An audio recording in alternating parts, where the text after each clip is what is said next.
TV Uttar Pradesh देख रहे हैं आप। आज हम बात करेंगे यूपी के उस नेता की राजनीति को लेकर जो खुद को पिछड़ों, दलितों और अल्पसंख्यकों की सबसे मजबूत आवाज बताने की कोशिश कर रहे हैं।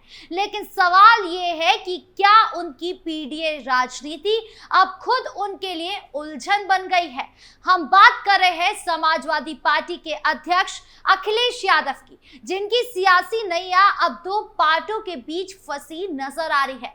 उत्तर प्रदेश के इटावा में कथावाचक के साथ जो घटना हुई, जहां एक यादव कथावाचक की चोटी काट दी गई, वो सिर्फ एक धार्मिक असहमति का मामला नहीं है, बल्कि साफ तौर पर जातीय टकराव का मामला बन गया है। जैसे ये मामला राजनीतिक रूप से गरमाया, अखिलेश यादव का दोहरा रवैया सामने आ गया। उन्होंने ना तो खुलकर यादवों का नाम लिया, ना ही सीधे सीधे दोषियों को जातीय या सामाजिक पहचान से जोड़ा। तो क्या किया अखिलेश यादव ने, जानेंगे विस्तार से।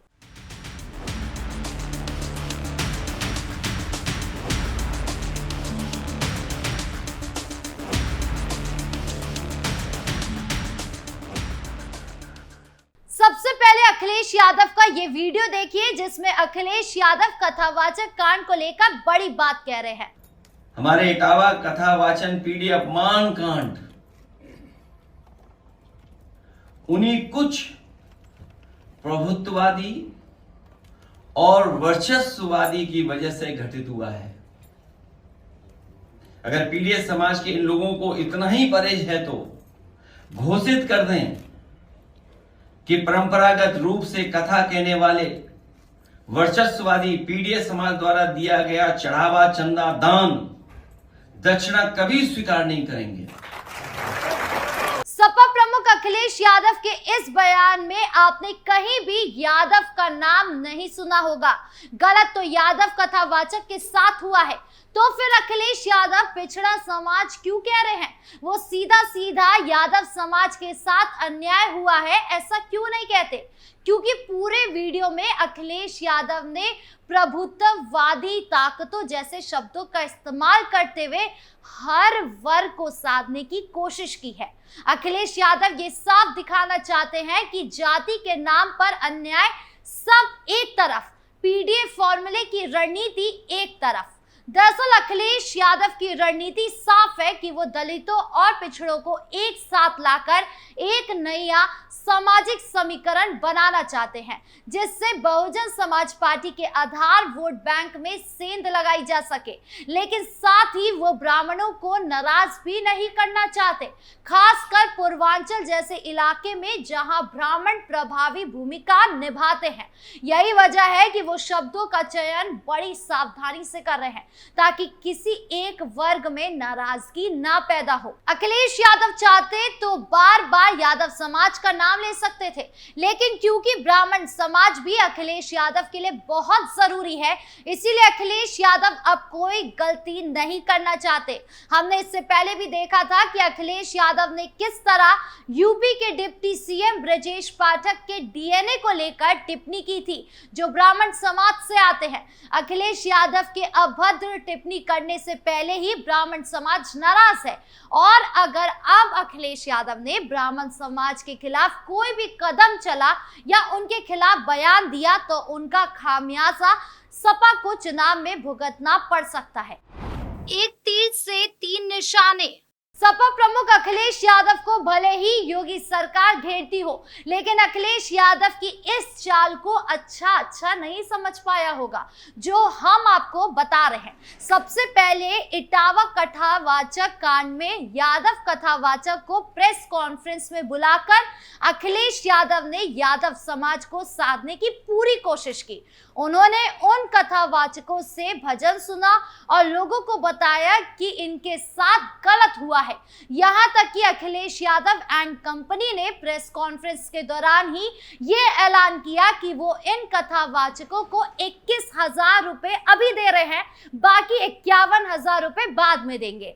अब सबसे पहले तो यही सवाल उठता है कि ये पूरा कथावाचक कांड तो सम्मान के ऊपर की लड़ाई थी कि एक यादव समाज के कथावाचक की चुटिया काट दी गई, उन्हें जलील किया गया, तो फिर अखिलेश यादव सम्मान को पैसे से कैसे तोल सकते हैं। अगर अखिलेश यादव को ये बात इतनी ही चुभी तो क्या उन्हें सड़क पर उतरकर इंसाफ नहीं मांगना चाहिए था? क्या उन्हें यादव समाज का जिक्र नहीं करना चाहिए था? पैसे देकर कौन सा उन्हें सम्मान दे दिया? मैं आपको बता दूं कि अखिलेश यादव ने जानबूझकर वीडियो में भी बोला कि पिछड़ों को दबाया जा रहा है। अब पिछड़े में केवल यादव समाज तो आता नहीं, पिछड़े में यादव के अलावा कुर्मी, कुशवाहा, लोध, नोनिया, मला, तेली, नाई, कुम्हार, राजभर और भी कई सारे समाज आते हैं। यानी अखिलेश यादव ने एक तीर से यादव समाज की भी बात कर ली और बाकी तमाम पिछड़ों की भी। वो जानबूझकर यादव का नाम नहीं ले रहे क्योंकि इससे ब्राह्मण समाज नाराज हो सकता है। और अखिलेश यादव तो पहले ही कह चुके हैं कि अब उनके पीडीए का मतलब पिछड़ा, दलित, अल्पसंख्यक को हटाकर पंडित, दलित, अल्पसंख्यक हो गया है। ऐसे में अखिलेश यादव ऐसा कोई काम नहीं करेंगे जिससे पंडित यानी ब्राह्मण को कोई ठेस पहुंचे। यानी अखिलेश यादव ने पिछड़ा, दलित का नाम तो ले ही लिया, अब बचे अल्पसंख्यक। अल्पसंख्यक में तो मुस्लिम समुदाय को ही वो विशेष तवज्जो अखिलेश यादव हमेशा से देते आए हैं।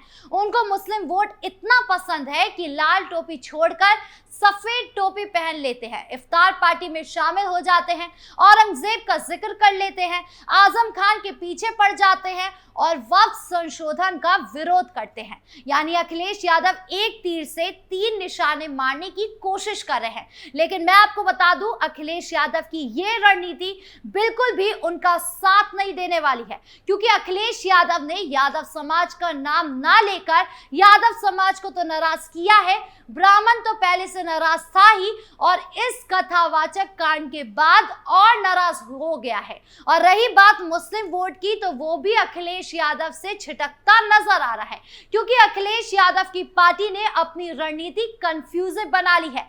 एक तरफ वो मुसलमानों के हितैषी बनने की कोशिश करते हैं, तो वहीं दूसरी तरफ अखिलेश यादव हिंदुओं को खुश करने के लिए मंदिर बनाते हैं। वो बात अलग है कि अखिलेश यादव पिछले 1.5 साल में कभी भी राम मंदिर नहीं गए, कभी जय श्री राम के नारे नहीं लगाए।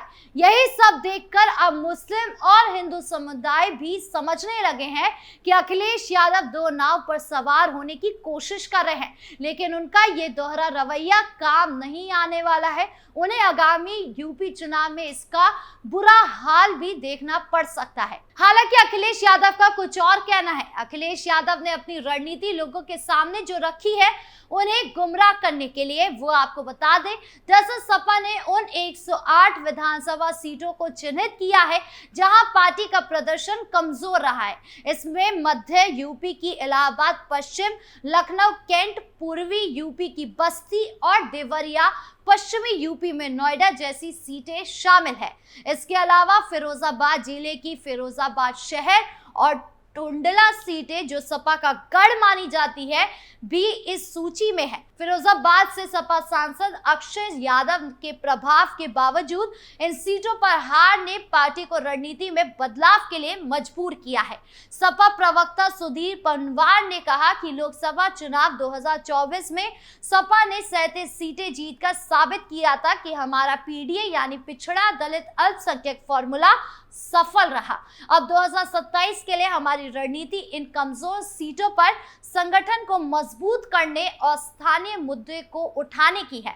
सपा ने इन 108 सीटों पर पर्यवेक्षकों की नियुक्ति की है जो स्थानीय स्तर पर संगठन की कमियों, कार्यकर्ताओं की संक्रियता और हार के कारणों का विश्लेषण करेंगे। इनमें कुछ सीटें ऐसी भी है जहां सपा ने सहयोगी दलों के साथ मिलकर चुनाव लड़ा था, जैसे पश्चिमी यूपी की शामली सीट। इस सीट पर 2022 में सपा ने राष्ट्रीय लोकदल यानी रालोद के साथ गठबंधन में जीत हासिल की थी, लेकिन 2012 और 17 में हार का सामना करना पड़ा था। अब रालोद एनडीए की सहयोगी है, लिहाजा पार्टी ने इस सीट के लिए भी अपनी रणनीति में बदलाव किया है। यानी पार्टी कुल मिलाकर यही बताना चाह रही है कि उसकी रणनीति काम नहीं करती है, लेकिन फिर भी वो कोशिश करेंगे। और आज की इस रिपोर्ट ने पीडीए यानी पिछड़ा, दलित, अल्पसंख्यक रणनीति की परतें खोल दी है, जो अब अखिलेश के लिए राजनीतिक अवसरवाद से ज्यादा कुछ नहीं दिख रही है। दलितों को साधते हुए यादवों के पक्ष में पूरी ताकत से खड़े ना होना और ब्राह्मणों को भी ना खुश करना, ये दोहरी तलवार अब खुद अखिलेश की विश्वसनीयता को चोट पहुंचा रही है। ऐसे में सवाल उठता है कि क्या अखिलेश यादव जातीय संतुलन साधने की इस कोशिश में खुद अपनी सियासी जमीन कमजोर कर बैठे हैं? क्या इटावा से लेकर सुल्तानपुर तक समाजवादी पार्टी का संदेश अब भ्रम पैदा कर रहा है? और क्या पीडीए का फॉर्मूला अब सपा के लिए घाटे का सौदा बनता जा रहा है? आपको क्या लगता है? कमेंट बॉक्स में जरूर बताएं। नमस्कार।